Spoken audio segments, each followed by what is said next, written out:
We are now broadcasting. Thank you. Good evening, everybody. I'd like to call the January 5th, 2021 Town Council meeting to order. This is our first meeting of the new year, so Happy New Year, everybody. And with that, Clerk Semino, roll call vote, please. Council Berica, Here. Council Connors, Here. Council Flaherty, Here. Council Hume, Here. Council Mackin is not attending this evening. Councilor O'Brien, Present. Council Ringus is not attending this evening. Council Ryan, Here. Council Sasha, Here. thank you.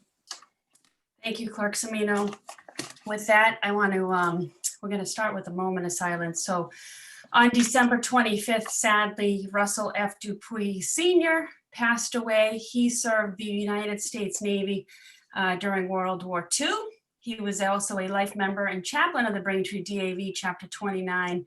Anybody who's attended any events in Braintree for the veterans would have seen Mr. Dupuy at all these events. He served as the chaplain. He would open up all these meetings celebrating, honoring, and remembering our veterans with a prayer.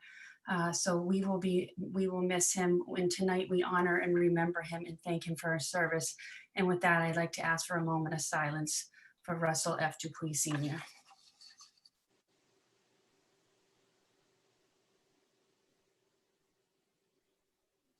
Thank you, and may he rest in peace.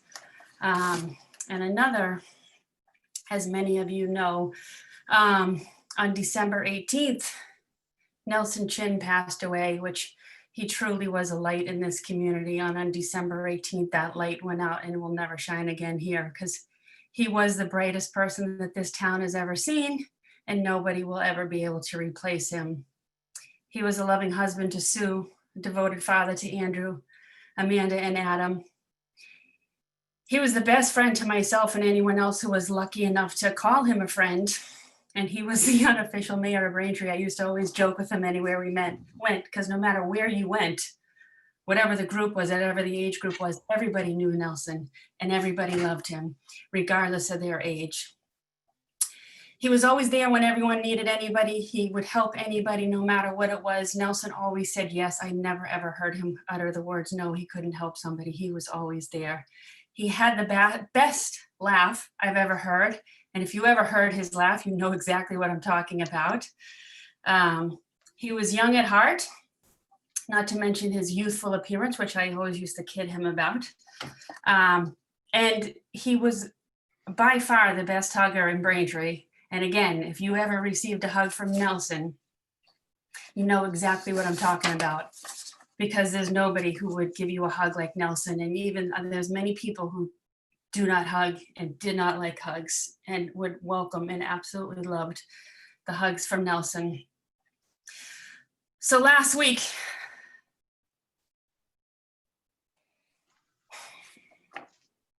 sorry, this community came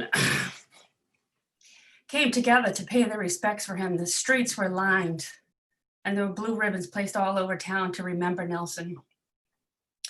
And those crowded streets were a true testament of what he meant to this community and how loved he really was by the town of Braintree. I've struggled with what to say about him, because he truly was such one of my best friends, and there's not enough words that can describe how extraordinary a man he was. But I'll end with this, and it's very simple. But if you were lucky enough to know Nelson, you were lucky enough. May he rest in peace. And with that, I ask for a moment of silence for Nelson Chin.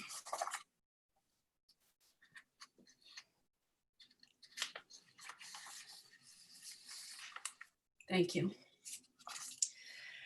Okay, moving on to announcements. Does anybody have any announcements? Seeing none. Approval of minutes, we don't have any. So moving on to communications and reports from the mayor, we have tonight with us Mary Beth McGrath, the Director of Municipal Licenses and Inspections, to give us the COVID update. With that, I'll turn it over to you, Director McGrath. Mary Beth, you're still on mute.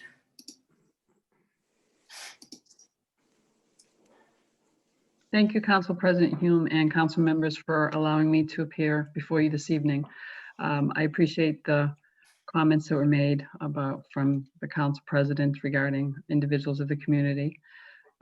My report tonight is somewhat grim, so I'm just going to kind of just launch right into it. So last time that I visited with you was December 15th, in which we had 1,967 cases total, cumulative total. Today, unfortunately, I'm back to report to you just over 2 weeks that we now have 2,639 cases, which is 672 more cases from the last time I visited with you. That's a 208 number increase from the last time I visited with you. So this is a very contagious disease. I know that I've made that as clear as I possibly could, and I've been pleading that individuals follow requirements, follow all the protocols that are in place, the gathering requirements, establishments follow the requirements that are set forth by the state. But I really, again, have to continue to do that because the numbers are continuing to increase, and I don't even believe that we've seen the full impact of Christmas and New Year's yet. I do expect that that will come within the next 2 to 3 weeks. And I'm concerned about what my numbers will be next time I visit with you. They are definitely increasing, and that's very, very concerning for the community. This, as I mentioned, is a very contagious disease, and I know that there's been discussion nationally about a mutation of the coronavirus infection. And I definitely believe that that has spread, to other states in the country, not just specific isolated ones, because we are now seeing and have for several weeks different types of symptoms that we were not seeing with our cases in the spring and summer. So something has definitely happened, and it's definitely become more infectious and contagious.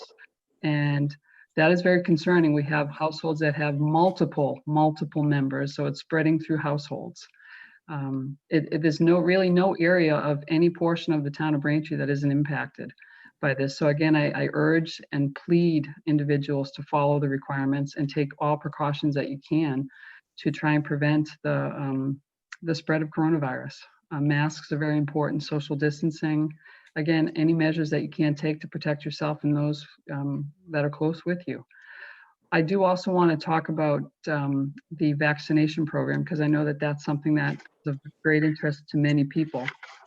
So the Commonwealth has rolled out a 3-phased approach to the vaccination, the coronavirus vaccination. The first phase would involve first responders, clinical and non-clinical healthcare workers that have direct and COVID-facing care with patients, long-term care and assisted living and rest home facilities, home-based healthcare workers, and healthcare workers that don't necessarily have COVID-facing care, but they are involved with patients, etc. So those, we're in the midst of trying to do all of those now.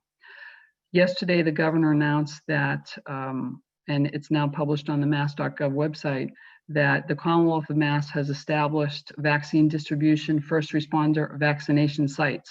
That was announced by the Commonwealth, and those were staged up by the Commonwealth. And that's posted on mass.gov. The town of Braintree, as many other communities we can choose to offer our own clinics to our first responders, which Braintree is one community that has chosen to do that. I have submitted all of the required documentation and applications. The first one went in for the first required documentation was a vaccine program agreement for the administration of coronavirus 19 vaccine for the town of Braintree. That went in and was received on December 3rd. On the 22nd of December, I submitted the request for the vaccine allotment for our first responders. That went in on December 22nd, and I am still waiting to hear from the state. So we are actively working with the state. I know the mayor is working with the state. Nicole Taub, our town solicitor and chief of staff, is also working with us to try and get that vaccine as quickly as we can so that we can stage up clinics for our first responders, police, fire, EMS, paramedics. The second phase of the vaccine distribution will be for early education, K through 12 workers, transit, grocery store workers, utility, agricultural workers, sanitation, public work workers, and public health workers. It would also involve individuals age 65 and over, as well as individuals that have 2+ comorbidities and/or they are age 75 years and older, because those individuals can be considered high risk for COVID-19 complications. And then the phase 3 would be open to the general population. So we're really not at phase 2 because we're still involved in phase 1 and trying to get that in place, get our vaccine and get our first responders vaccinated. So if any of the council members have questions, I'm happy to entertain. Thank you, Director McGrath. Do we have any dates in terms of when our first responders will get them? Like, are they first in line in our community? Can anybody address that, or who would be first in line? Well, as I mentioned, for us, they would be our first in line. For our clinic, they would be the first clinic that we would offer to our first responders. We're just waiting to get notification from the state about vaccine receipt. Okay, thank you. Madam President, may I just offer, just for clarification as well, just so that it's very clear, the state has approved us as a vaccination site. And so as soon as the vaccines become available, they will be sending them and we can begin the vaccination process in accordance with the governor's plan. And so that would be, as Director McGrath indicated, first responders first. And we would be doing that in-house here. They would not be required to go to make an appointment at an off-site testing facility because we have been approved already for an on-site vaccination location. Perfect. Okay. Thank you. Mary Beth, I know you've done this last time, but if you could also tell everybody for here in attendance and as well as those watching at home, testing sites that are available. And you also mentioned some new symptoms. Can you speak to what those are? Well, some of the things that we're seeing now, or which we hadn't seen early on in the spring and summer, were gastrointestinal symptoms, which that's fairly new. I'm not going to elaborate on those. I'm sure that we can all figure out what those would be. Additionally, other things that were not kind of in the norm for a lot of what we were seeing early on were symptomatic of colds, were symptomatic of allergy type things that people, many people suffer from allergies, and a lot of our clients thought that what they were suffering from were allergies. And in fact, that when they were tested, they tested positive for coronavirus.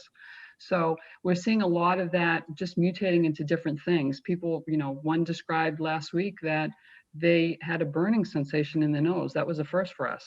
We hadn't, and they ended up testing positive. So those are the types of things that these are newer type symptoms that we hadn't seen in the past that we're now seeing, which leads us to believe that there's definitely something that's changed. And, this is definitely continuing to be a very communicable and infectious infection. So it's very concerning. I hate to keep bringing some grim news to you, but the direction that our cases are going are not the direction that I'm really happy to see them going, because they're just increasing. So I cannot bring it home enough that we really have to follow these guidelines. They are in place for a reason. The masks, they are 80% effective to prevent the spread of coronavirus. Social distancing works. And so the concern that we had it over Thanksgiving, and I believe that we will see it over Christmas and New Year as a result of these holidays, the gatherings that happen, travel. Persons from the community contacting me. What do you think about me traveling to this location or not? My recommendation to anyone is do not travel. Do not, stay in your pod or your area that you're normally in. Now is not the time to consider travel. The entire of the United States is clearly impacted with COVID, and so on other countries. So I don't think anyone's off limits to getting this, no matter how safe you try and be. I don't recommend travel at this time. I do recommend that people stay within their own cohorts, basically their households. Do not gather with individuals that you are not normally with, which basically are only household members. It's really important that we follow these because those are methods that can prevent spread. Thank you. Councilor Flaherty, I see your hand raised. Go ahead. Thank you. I'd like to say that I'm very glad to hear that Braintree has a plan to vaccinate our first responders. I know that there was some some concern over that after the news came out about that. I'm curious to know, we decided to do this in-house, and we've been approved as a vaccination site. I'm just interested to know why we decided to opt to do it ourselves, in contrast to the communities around us that decided to permit the Commonwealth to handle that. Well, much like we always do, we've had our flu, we've done in-house flu clinics forever, and first responders have always been a part of that. And we have a very good vaccination program. This would be no different. Certainly, we want to make it as convenient for our first responders as we can. And it seems very logical to us to stage up clinics, not only for our first responders, but then as we progress into the vaccinations, continue to do it for our community as we always have for other vaccines. Do you know when, how quickly we will get our vaccination allotment for I our don't. first responders? I don't know. We're waiting for notification from the State Health Department. They haven't offered you any kind of explanation for why you haven't got it when they've rolled it out themselves? We have not been notified about vaccine receipt from the state yet. Okay, thank you. Thank you, Councilor Flaherty. Councilor Connors, go ahead, then Councilor Sciascia. Mary Beth, thank you so much for all you guys have been doing. I just have a question on, do we have anything that has been put out in the public concerning fact sheets on the vaccination so people can actually look at the facts of what this vaccine is and what it will do and how it works so that people have a better understanding and may feel more comfortable getting the vaccine? Is there any, I know I've seen a couple of things and it was really helpful to me to know that, this technology has been around for a while and things of that nature, that it's a protein, the second shot, how it works. And it actually got me off the fence. And I'm wondering if we have something like that in Braintree that we can put out there that may help more people get vaccines or get off the fence. Absolutely, certainly. That is a great suggestion. And as you know, there are several different types of there's the Pfizer vaccine, there's Yep. Moderna. There are several different manufacturers that are offering it. So, and with each there's some different criteria for each. Correct. So we can certainly make that available. I will work with the mayor's office and Mayor Kokoris and Nicole Taub to make sure that happens and gets on the website. Yeah, I think it'll be helpful. I know I posted it on my personal webpage, Facebook, and I've gotten a lot of positive response of like, these are some great facts. Thank you for posting them. So I think it would help in the end if people understood what it's really about and that it's not just some off the wall shot that's gonna be detrimental later on. That's all I have. Thank you. Thank you. Councilor Connors. Councilor Sciascia, go ahead. Thank you, Madam President and Director McGrath. I'm curious, Director McGrath, as we move through the process, once first responders do get their vaccinations and then people with 2 comorbidities and so on, as we move farther down that list, if Braintree is providing the vaccines, how will people demonstrate where they belong on the list? So just as an example, if you're a visiting nurse that is independent and not working for a VNA agency, would they provide some sort of evidence to your office that they in fact work in patient care and are eligible for phase 1 or, as opposed to being phase 3 general population? Certainly. Well, certainly, as you may be aware, certainly nurses are credentialed. So we would be looking for credentials and then any affiliated organization they may be involved with. As well as any other types of, for example, phase 2. Well, I mean, currently we're in phase 1. We would be offering it to our first responders. That's who are getting the vaccine for. Phase 2 would be individuals that I'd mentioned with 2+ comorbidities or age 75 years and older. Early education and K through 12 workers, et cetera, et cetera. So as we continue to get into the offering of the vaccine, and we're ready. I mean, as you know, I continually boast about our team of nurses. I have a retired nurse that has graciously come back out of retirement. She was a 2+ decade employee with us, retired, and came out of retirement in February to join us and assist us, and has been a valuable resource, as well as our school nurses. They're incredible. And we are ready to stage up clinics. We're just waiting for our vaccine. So As we continue to move into the different phases, then we would have to make a determination how we would, for example, identify individuals with 2 or more comorbidities. We would be looking to the state to help guide us with that. And they do have some great guidance documents to make the determination who would fit into which category and which phase. Okay, great. Thank you. Anybody else? Okay. Council Barrica, go ahead. Thank you, President Hume. I know the kids just got back yesterday. The weeks are blending together.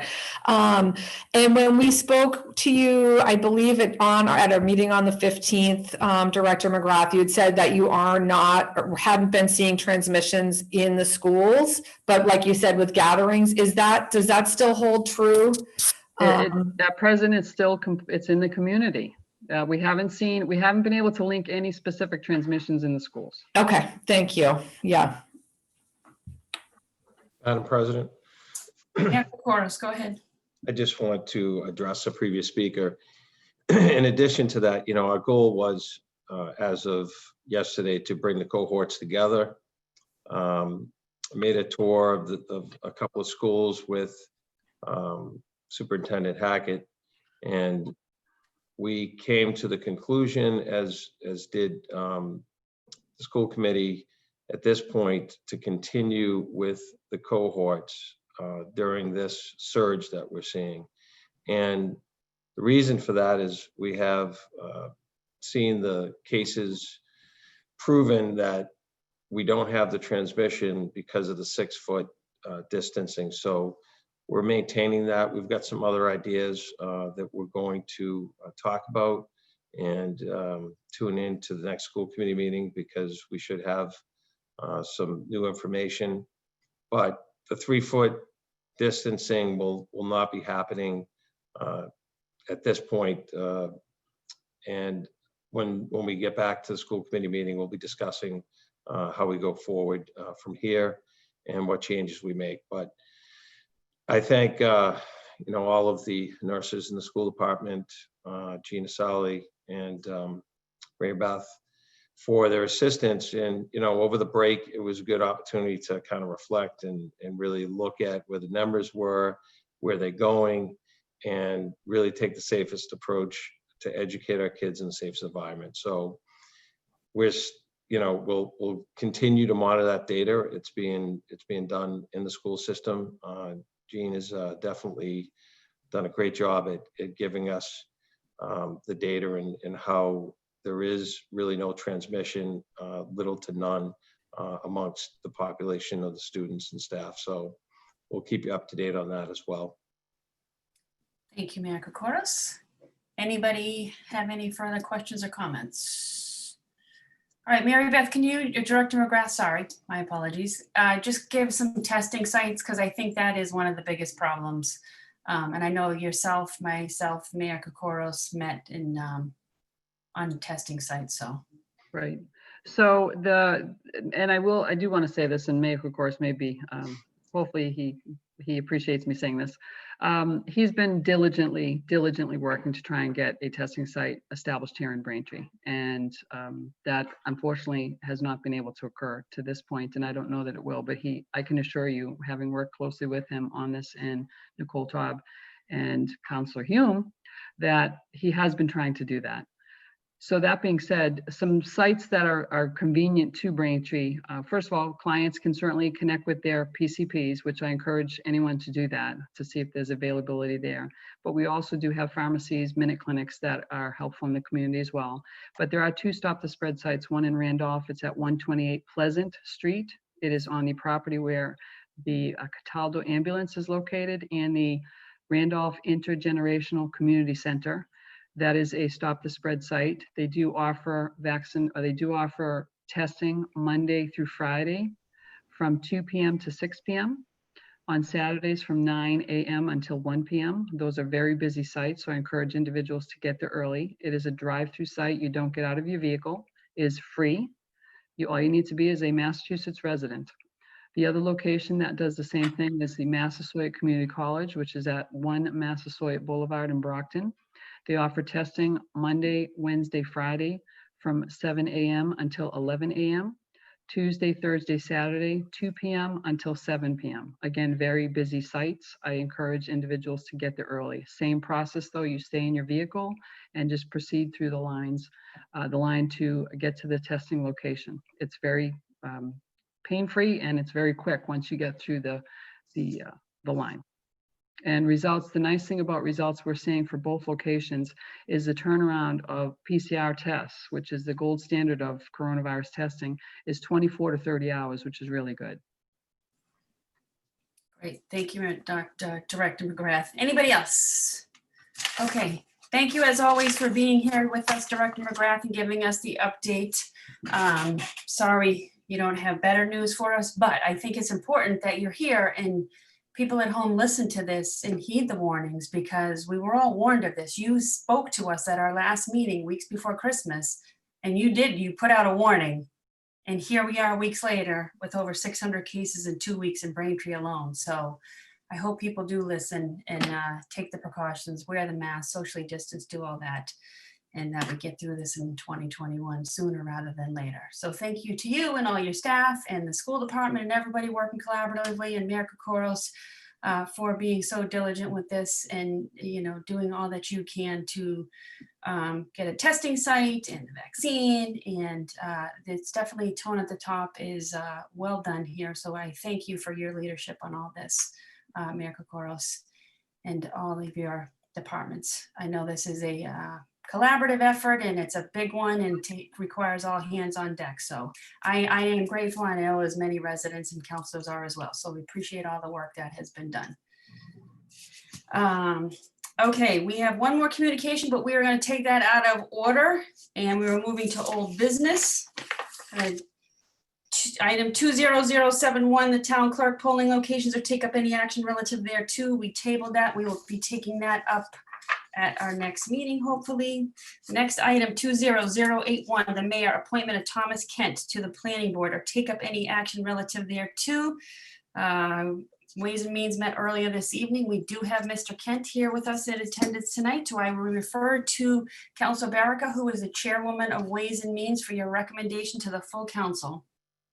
Thank you very much, President Hume. As you said, the Committee on Ways and Means met earlier this evening, and we are sending Mr. Kent's appointment to you with a unanimous favorable recommendation. I know he is here, so I think he's well suited to speak for himself, but we were all impressed with his credentials and thank him for his service. Thank you, Councilor Baraka. Anybody from the mayor's office wish to speak on this matter? Thank you, Madam President. I would just highlight again, as Chairwoman Baraka indicated, Mr. Kent brings with him an extensive history of experience, but also worth noting, has been a resident of Braintree for over 40 years and has already served our community as a member of the Braintree Historical Society. Mr. Kent is nominated to fill the vacancy of alternate member created by Bill Grove's appointment to member at the end of last year. We had some great discussion at the committee regarding Mr. Kent's experience, which he talked more about, and with your permission, would ask him to share with you this evening. Absolutely, thank you. Mr. Kent. All right. Welcome. Thank you. As said, I've been a resident here for over 40 years and brought my family up here.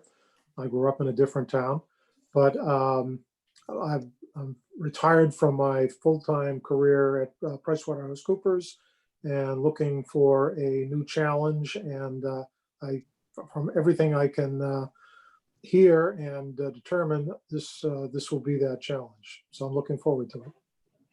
Great, thanks for being with us. And we were all provided with your resume, so you do have a pretty impressive resume and well qualified for this. Anybody, any other counselor have a comment or question? Seeing none, is there a motion? We do have Councilor Ringus with us. Madam President, how are you? Good. I would move that upon the request of His Honor the Mayor, the Town of Braintree, through the Braintree Town Council, and in accordance with sections 3.3 of the Charter of the Town of Braintree, to approve the appointment of Thomas Kent to the Planning Board. Second. There's been a motion made by Councilor Ringus, seconded by Councilor Ryan. Clerk Semino, a roll call vote, please. Council Berica, Yes. Council Connors, Aye. Council Flaherty, Yes. Council Hume, Aye. Council Mackin is not in attendance. Councilor O'Brien, Aye. Council Ringus, Aye. Council Ryan, Aye. Council Sasha. Yes. That's 8 in favor, 0. Thank you, Clerk Semino. That passed. Well, congratulations, Mr. Kent. You have been appointed. Thank you, I think. Thank you. Yeah, we look This should forward be to good. hearing from you. I'm Good looking luck, forward Mr. to Kent. it. All right, with that, we are going to go back to communications and take up order item 05120, Council President, the Master Plan Committee. We do have Mayor Kokoros with us, who was going to speak on this tonight. So Mayor Kokoros, I would turn it over to you. Thank you, Madam President, councilors. I have put together a list of members of the steering committee for our master plan. The list includes 3 business owners and 5 residents of the town of Braintree. There were a number of applicants that came in, and after reviewing the applicants, we tried to create really the most diversified group we could and make sure that we had folks that kind of represented different parts of the community. And I think that we have a very good list here. I know we have a very good list here. And I will just give you the names and a little background on each of the members. As far as the business owners, I chose 3 small business owners, basically from each square that represents the town of Braintree. First, we have Peter Herbst, who is the owner of Herbst Law Group, LLC at 1000 Washington Street. Peter and his family have lived in Braintree for 12 years. They are happy to be raising 2 children here in the town where his wife grew up. Attorney Herbst has an extensive law background that includes representing homeowners and businesses in areas of zoning and wetland matters. Attorney Herbst is a member of Sustainable Braintree, a Cub Scout Den leader, and treasurer of the July 4th Celebration Committee. Next, we have Shelley North, owner of award-winning Glow Beauty Boutique at 351A Washington Street, Braintree, and North Sun Realty LLC, Commercial Real Estate Holdings. Shelley has been appointed to a year-long advisory position in the South Shore Leadership Group, where leaders in the South Shore observe and advise on economics, education, and creating growth in the area. Shelley is a wife and a mother of 2 children and has resided in Braintree for most of her life. And the final business member is Kay Young, owner of Kay's Cans and Bottles at 28 Commercial Street, Braintree, the Braintree Beer Garden. Kay and her husband live in Braintree with their young daughter. Kay is an active member of the community, a longtime supporter of Braintree, including creating the 5K to Braintree Day to raise funds for the July 4th celebration. The residents that I have chosen, first we have Laurie Castagnetti, a semi-retired executive level human resources professional and former Braintree School Committee member. Laurie and her husband are both lifelong Braintree residents who have raised 3 children in town. Laurie believes that a master plan is the roadmap that the town of Braintree needs. Next, we have Dave Cunningham, a long-time Braintree resident, served on the Town Finance Committee for close to a decade. David has practiced law on the South Shore for over 35 years. Next, we have Shana Barnes Monroe, Chief District Representative for Congressman Stephen Lynch's Immigration Unit. Shana is newly married and a more recent resident of Braintree. Shana is also a former 2-term Brockton City Councilor.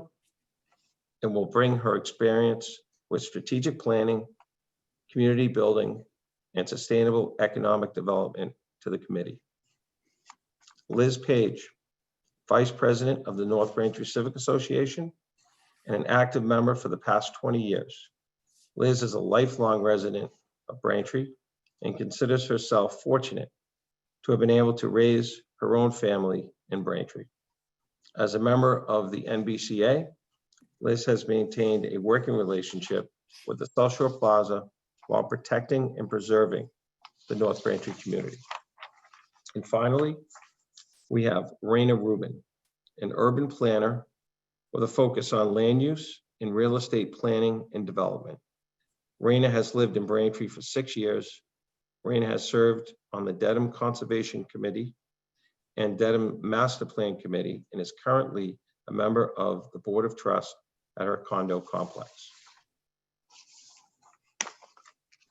It is with great pleasure that I present the following individuals for the Master Plan Steering Committee.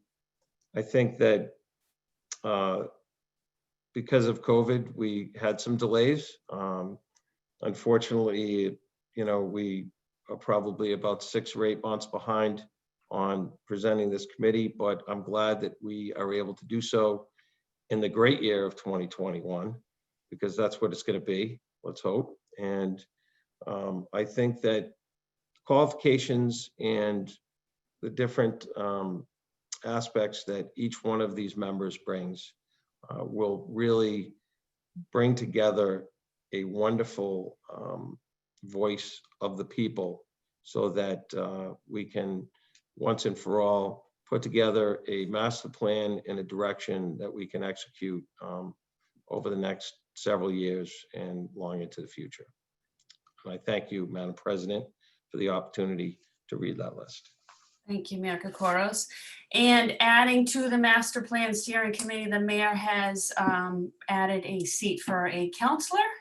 There was originally 1 seat available, but there were many counselors who are interested in serving on this Master Plan Committee. So I had asked the mayor if he would allow 2 counselors, and he did. So thank you, Mayor Kokoros, for that.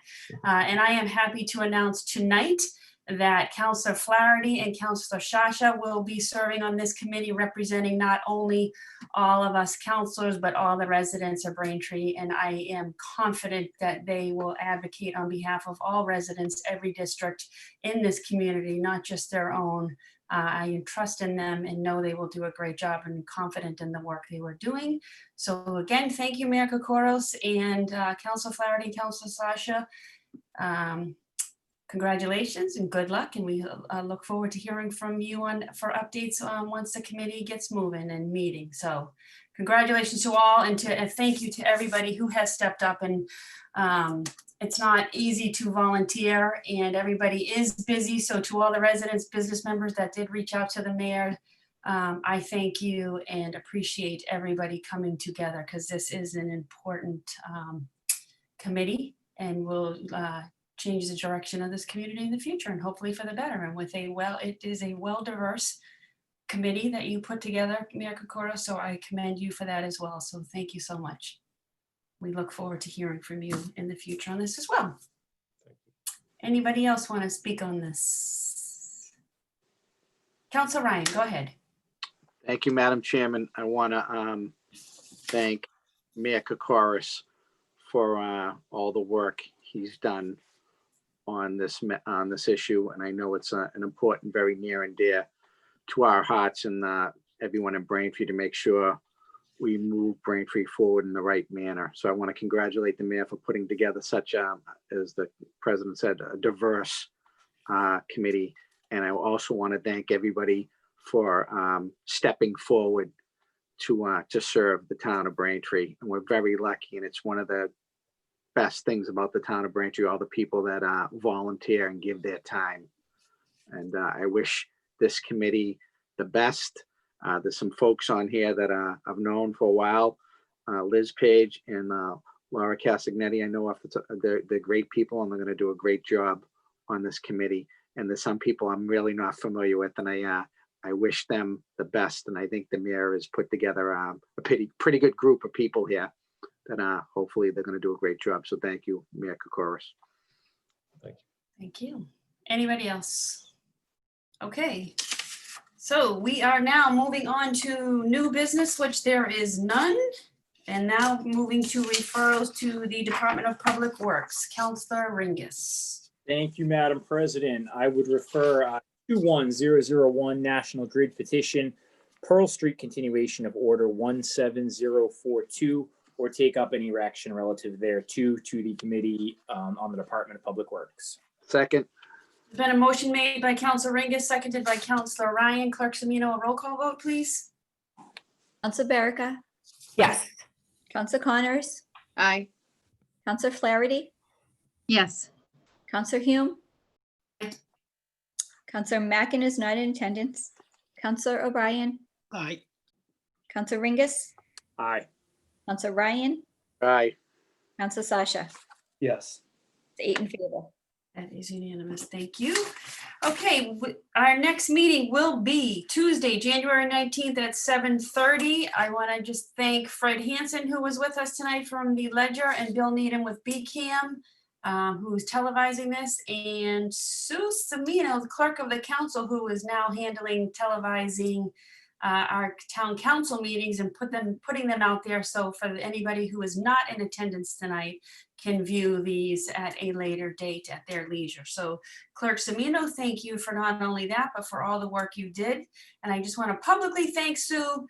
Last year, the first year of my presidency, was no easy year with COVID, and I could not have done it without Sue.